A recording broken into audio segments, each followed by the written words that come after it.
Muy buenas noches para todos. Mi nombre es William Jessy Durán Guerrero. Pertenezco a la Fundación Universitaria San Gil, Unisan Gil. Eh, este video está siendo grabado para la materia de ética profesional y el tema va a ser el plagio.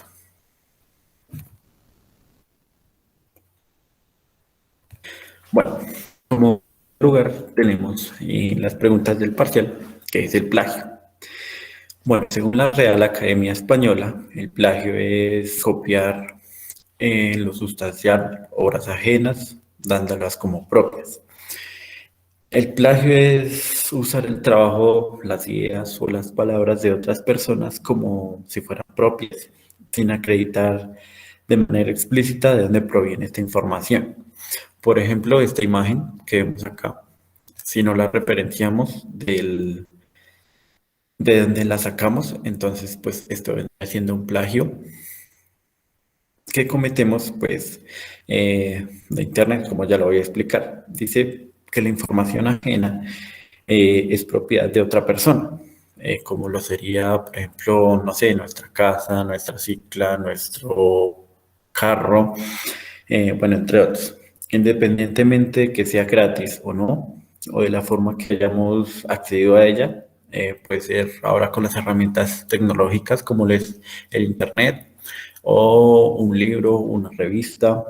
Eh, Sabemos que nuestras palabras nos pertenecen y no pueden ser utilizadas sin nuestro permiso. Eh, por eso el plagio es una infracción del derecho de autor sobre una obra de cualquier tipo, que se produce mediante la copia de la misma, sin autorización de la persona que creó o que sea dueña o que posea los derechos de dicha obra y su presentación como obra original. Bueno, teniendo en cuenta esto, comparamos el plagio con el fraude. Como ya vimos anteriormente, el plagio es la copia de una obra ajena que se presente como propia.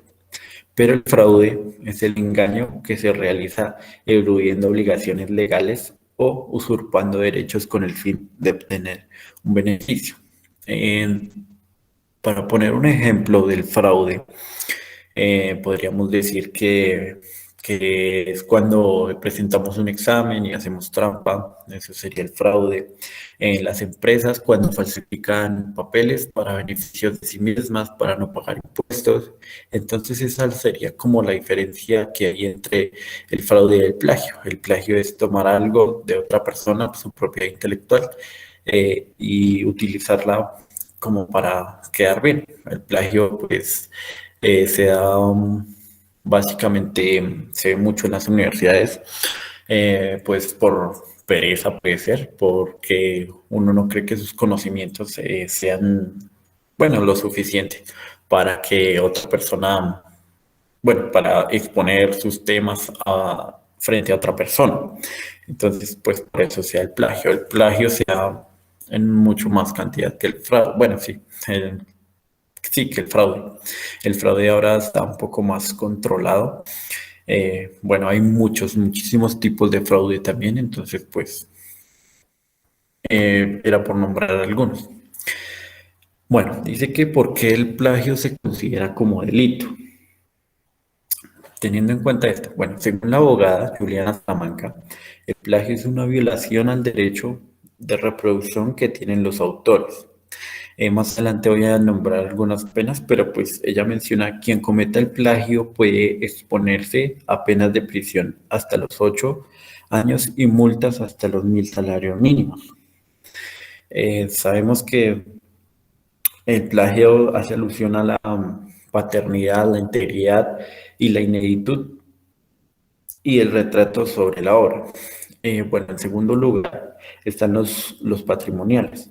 Estos tienen que ver con la facultad que tiene el titular de una obra para permitir a terceros su utilización o reproducción, como el caso de las transmisiones de fútbol y, bueno, diferentes tipos de deportes.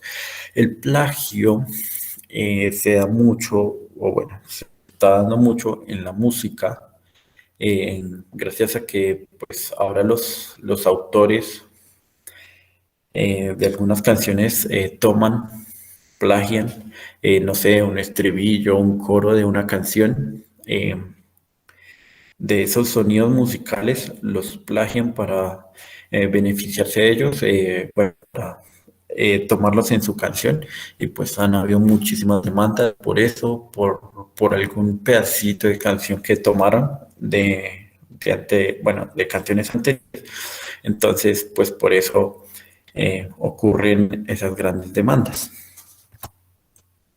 Bueno, ¿qué es la propiedad intelectual y los derechos de autor? La propiedad intelectual es el derecho de propiedad asociado a cualquier creación de la mente humana, que protege los derechos de las autoras y autores de cualquier carácter científico, literario o artístico. Bueno, en el ámbito internacional, el concepto de propiedad intelectual recoge tanto los derechos de autor asociados a las obras artísticas, literarias, científicas, como los derechos de propiedad industrial vinculados con las invenciones, los modelos industriales, las patentes y las marcas que tienen esos países. Bueno, ahora todos los autores o autoras, por el mero hecho de serlo, tienen sobre sus obras una serie de derechos que les otorgan plenas capacidades y exclusividad para poder explotarlas. Estos derechos son conocidos como derechos de autor. Son de dos tipos, los derechos morales y los derechos económicos. Bueno, los derechos morales son de carácter personal, irrenunciables e intangibles, y algunos de ellos son ilimitados en el tiempo. Por ejemplo, el derecho al reconocimiento de la autoría y la integridad de las personas se mantiene siempre.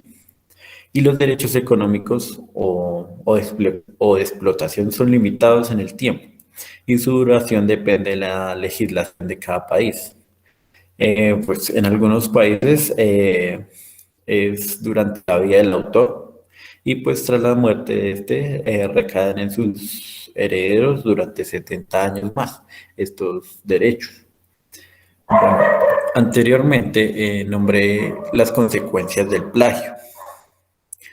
Una de las consecuencias, pues ahora les voy a nombrar tres consecuencias.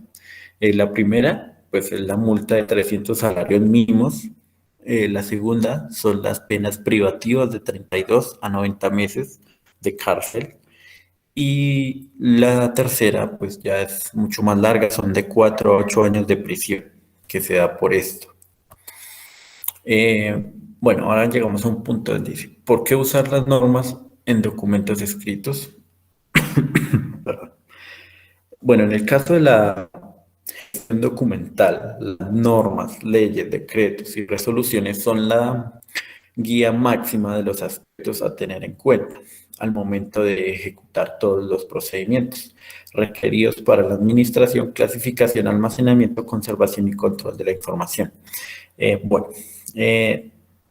acá dice por qué las normas y documentos escritos.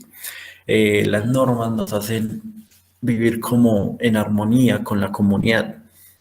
Pues eso lo llevo al caso. Ejemplo, si no hubiera normas para la comunidad, como las que están saliendo ahorita, de no arrojar basura en ciertos lugares, eso no da eso da pie a la armonía como comunidad.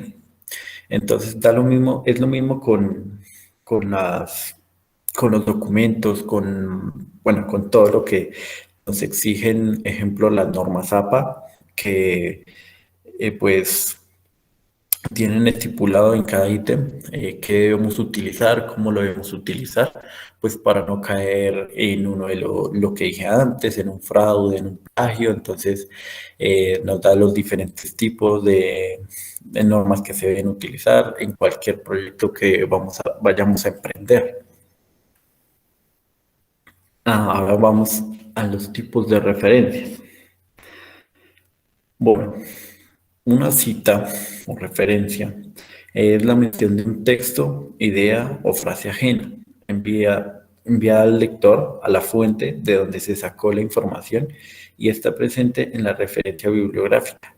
Si yo, por ejemplo, pongo una imagen, cualquier texto y no lo cito de donde lo saqué, entonces eso quiere decir que es propiedad mía, que yo lo inventé. Pero pues si esas personas que pues evalúan eso o ven ese tipo de documento se dan cuenta que lo encuentran en un sitio de internet, en un libro posterior, entonces pues caigo en un delito como los que nombré anteriormente. Em, bueno, las referencias a autores en el texto se deberán hacer de forma que venga el nombre del autor, el año de publicación. En los casos en los que se mencione el nombre del autor, basta con escribir el año de publicación de la obra a que se hace referencia en el paréntesis. Y perdón. Para nombrar algunas de ellas hay citas bibliográficas cortas, citas bibliográficas largas, y están las referencias bibliográficas con libros, bueno, referencias de libros, de revistas, de películas y demás. Entonces, pues esas serían las principales. Bueno, y eso fue todo. Les deseo una feliz noche y muchas gracias por su atención.